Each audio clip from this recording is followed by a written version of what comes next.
A quadratic expression is always written in the format ax squared plus bx plus c. So just let's look at if you know the values for a, b, and c for each of the three questions. So it's just pause the video and try to write down the answers yourself before looking through my answers. So for question 1, so there is nothing in between before x squared. That means it must be a is equals to 1, because 1 times x squared is still x squared. B is equals to 7, because it's plus 7 before the x. And C is equals to 12.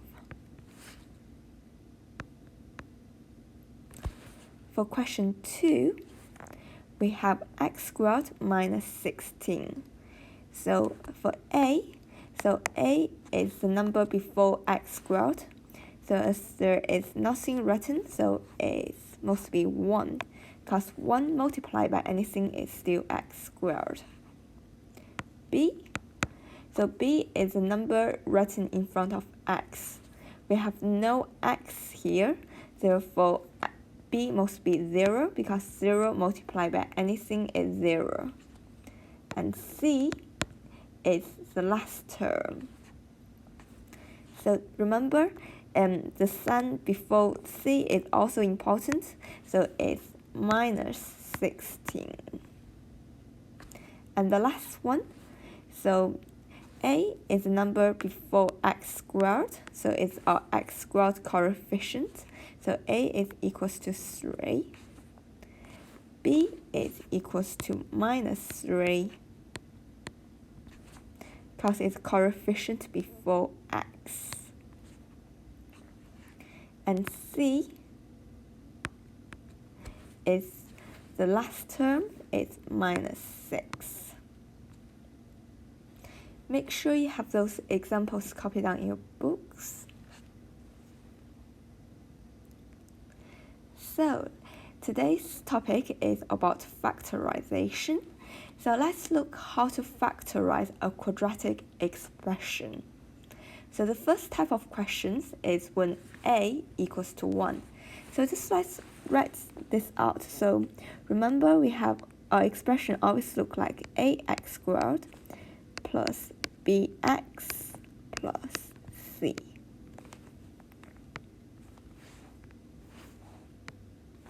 So the value for a is equals to 1. The value for b is equals to 7. And the value for c is equals to 12.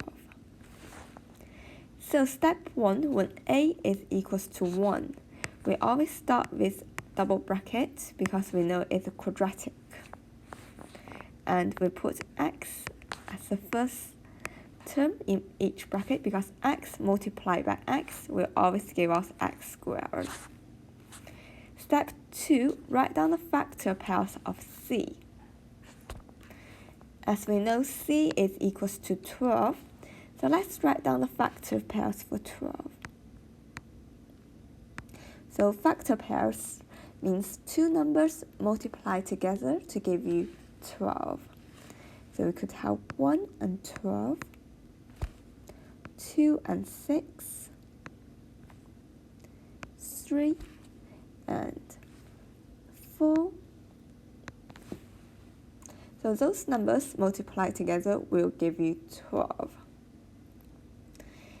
As we can remember from previously on multiplying integer rules, so two positive numbers multiply together to give you positive.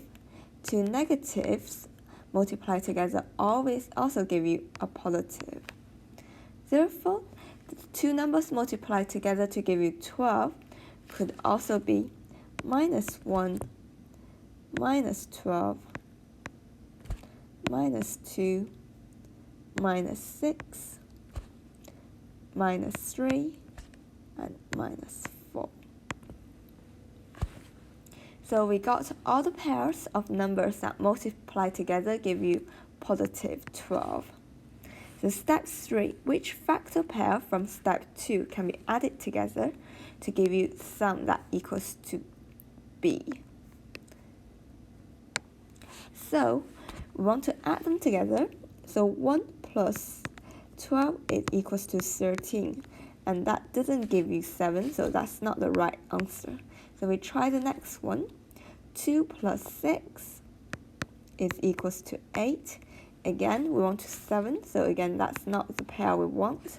And 3 plus 4 is equals to 7. Oh, that's the sum we want to get. So the sum has to be equals to b. So this is a pair we want to use to find out. We could continue, but as long as we find the first pair, we can stop here. Just be interesting, let's try the other solutions. So this is equals to minus 13, which is wrong. This is minus 8, which is wrong, and this is minus 7, again, it's wrong. So the correct pair is 3 and 4. So all I have to do is put the values into the bracket. So we have x plus 3 and x plus 4. We just have successfully factorized the x squared plus 7x plus 12 expression. To check your answer, you can expand your bracket. So x multiplied by x is equals to x squared. X multiplied by 4 is plus 4x. X plus 3 is plus 3x. And x and 3 times 4 is plus 12. And then to simplify, we have x squared plus 7x plus 12. So we have done this correctly. So we successfully factorize the x squared plus 7x plus 12. So make sure you have the steps and the examples copied down into your book.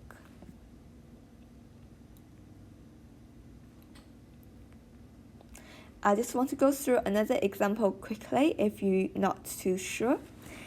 So step 1, so remember our expression looks like ax squared plus bx plus c. So a is equals to 1, because 1 times x squared is x squared. B is equals to minus 1, because there is a minus sign in front of the x. And finally, c is equals to minus 6. So step 1, when we know a is equals to 1, we always start our two brackets with x as the first term in each bracket. Write down the factor pairs for c. So the value for c is minus 6. So two numbers multiply together to give you 6. Remember, we could have minus 1 and 6 give us minus 6. Or we could have 1 and minus 6. We could have minus 2 and 3. 2 and minus 3. So a negative and a positive multiply together to give you a negative. So step 3, which factor pair from step 2 can be added together to give you sum of b? So let's try this out. So we're going to add them together. So minus 1 at 6 is 5.